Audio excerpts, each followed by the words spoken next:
Rumble show man, rumble. Third term loaded, fourth term to come. And Jamaica, I am back. Because we're ready for the fourth term and we're ready to fight.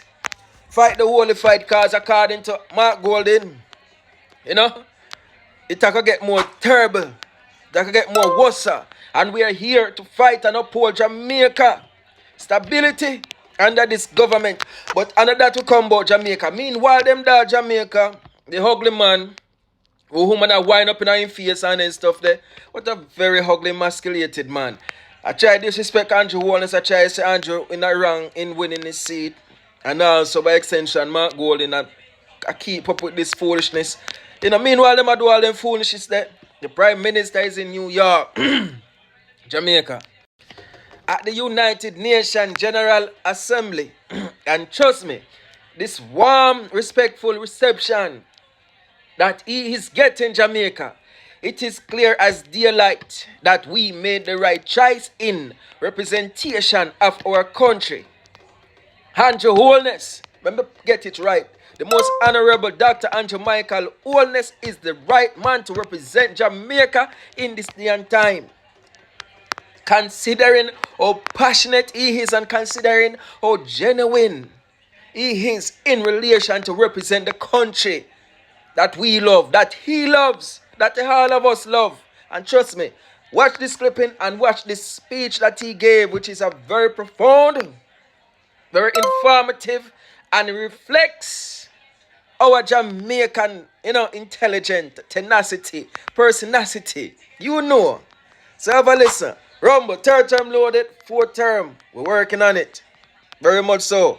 Minister for Defense and Minister for Economic Growth and Job Creation of Jamaica. I request protocol to escort His Excellency and invite him to address the Assembly.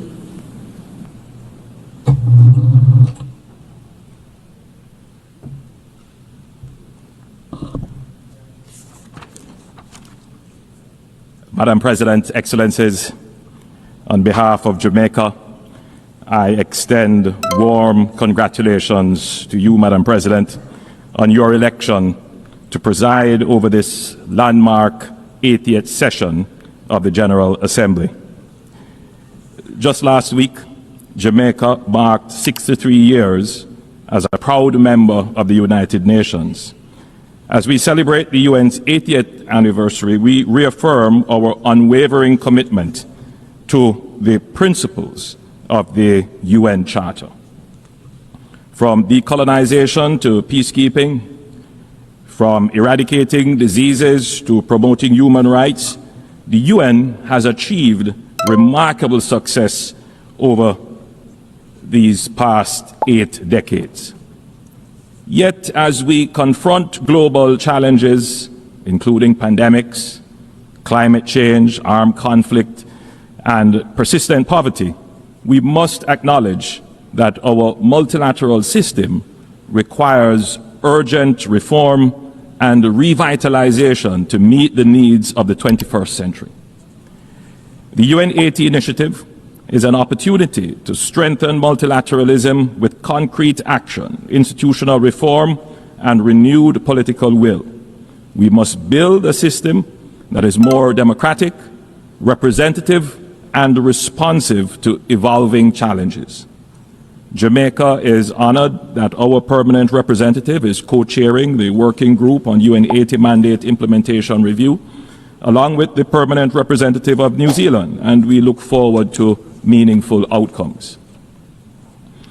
Madam President, Jamaica believes in a future where multilateralism works for all, where no country is too small to be heard, where the concerns of small islands facing rising seas are addressed, where the benefits of globalization are equitably shared, and where international cooperation is based on respect for the sovereignty of each nation. Climate change, Madam President, is not a distant threat or an academic consideration. It is a daily reality for small island developing states like Jamaica. Frequent hurricanes, droughts, and erratic rainfall destroy infrastructure, displace communities, and set back decades of hard-fought progress. Jamaica has demonstrated unwavering leadership in climate action despite our limited resources. We have committed to achieving net zero emissions by 2050 and have implemented our national adaptation plan with specific measures to build resilience across key sectors, and we are on track to achieve our renewable energy target of 50% by 2030. However, our efforts and those of other SIDS are severely constrained by the lack of predictable access to financing. The promise of $100 billion annually remains unfulfilled. The Loss and Damage Fund established at COP28 was historic, yet its initial capitalization of $800 million is grossly inadequate. Developed countries must honor their commitments and scale up climate finance, recognizing that adaptation is a necessity for the survival of small island developing states. The global financing system remains fundamentally flawed. It penalizes reforming economies like Jamaica with high borrowing costs while ignoring our vulnerabilities. Through sacrifice, discipline, and sound management, Jamaica has reduced its debt to GDP ratio from 144% to now 62%. Yet we remain locked out of concessional financing because of outdated metrics based solely on per capita income. Jamaica supports the application of the Multidimensional Vulnerability Index that more accurately assesses countries' development needs and their eligibility for concessional financing. Jamaica also strongly supports innovative financing mechanisms, including debt for climate swaps, debt for nature swaps, and blended finance instruments that can unlock private sector investments in sustainable development projects while reducing debt burdens. We welcome initiatives such as the IMF's Resilience and Sustainability Trust and call for its expansion to support more countries in building climate resilience. Madam President, multilateralism must deliver fairness for all countries to believe that constructive dialogue and engagement offers the best path forward for all countries. That is the case, Madam President, for the people of Cuba, so that they may be able to fully participate in the global economy. We encourage continued domestic reform in Cuba and greater integration into international systems, supported by policies that enable progress rather than isolation. Madam President, Jamaica once again condemns the heinous October 7, 2023 attack on Israel and is deeply horrified by the devastating humanitarian consequences of the counteroffensive in the Palestinian territories. A just and peaceful resolution to the conflict is only possible through diplomacy and dialogue. We continue to support United Nations Security Council Resolution 242 and support the call for a ceasefire agreement that includes the release of all remaining hostages and definitively ending the protracted war and human suffering. Madam President, political instability, gang violence, and humanitarian crises in Haiti affect not only the Haitian people, but the entire region. As current chair of CARICOM, Jamaica has led and participated in efforts to restore peace and constitutional order in Haiti. Last year, we welcomed and participated in the deployment of the Multinational Security Support Mission to Haiti, and we commend Kenya's leadership in this initiative. Despite progress made, the situation remains dire. As we contemplate next steps, we urge member states, especially those in the Security Council, to operationalize the recommendations made by the Secretary General for a transition to a more robust hybrid mechanism to deal with the situation in Haiti. We call on member states to provide the necessary financial and logistic support to ensure the success of this initiative. But security operations alone will not suffice. Haiti's governance deficit and fragile institutional framework must be addressed. Once stability is restored, the international community must help rebuild democratic institutions, ensure free and fair elections, expand humanitarian relief, and invest in infrastructure to support long-term stability. Haiti's recovery requires sustained global support.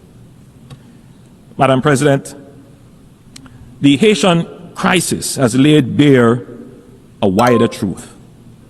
Transnational criminal networks involved in cybercrime, trafficking arms, narcotics, and people, organizing violence and destabilizing institutions, are an existential threat to states.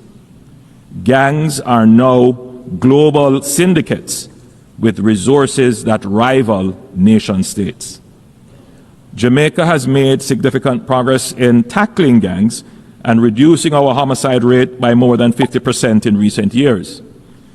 But we know that unless these networks are totally dismantled, our gains remain fragile.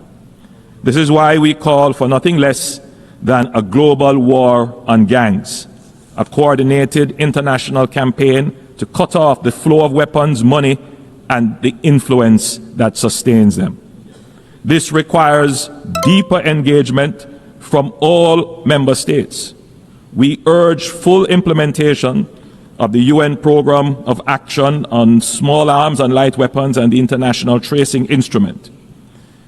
Major arms exporting countries must tighten export controls, strengthen end-use monitoring, and ensure rigorous post-delivery verification.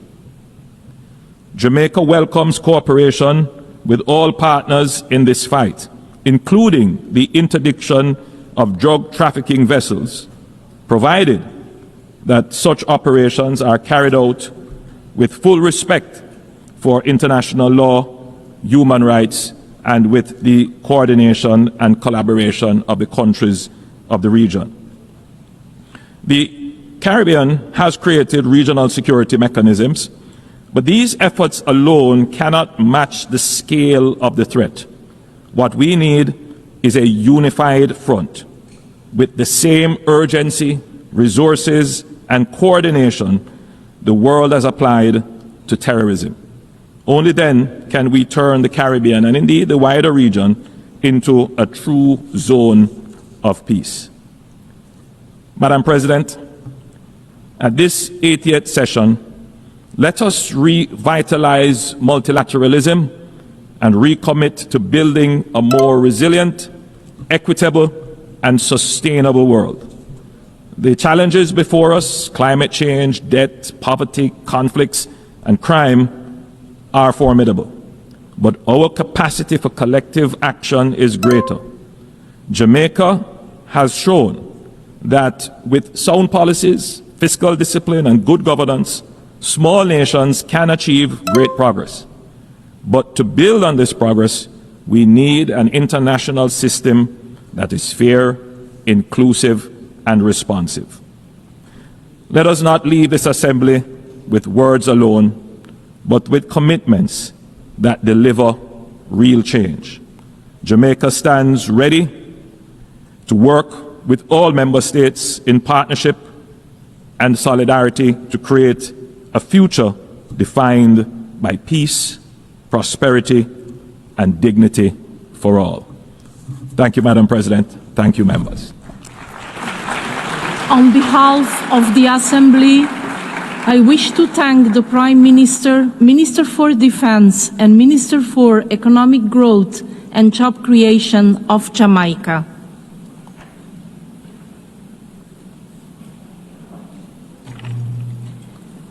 The Assembly will hear an address by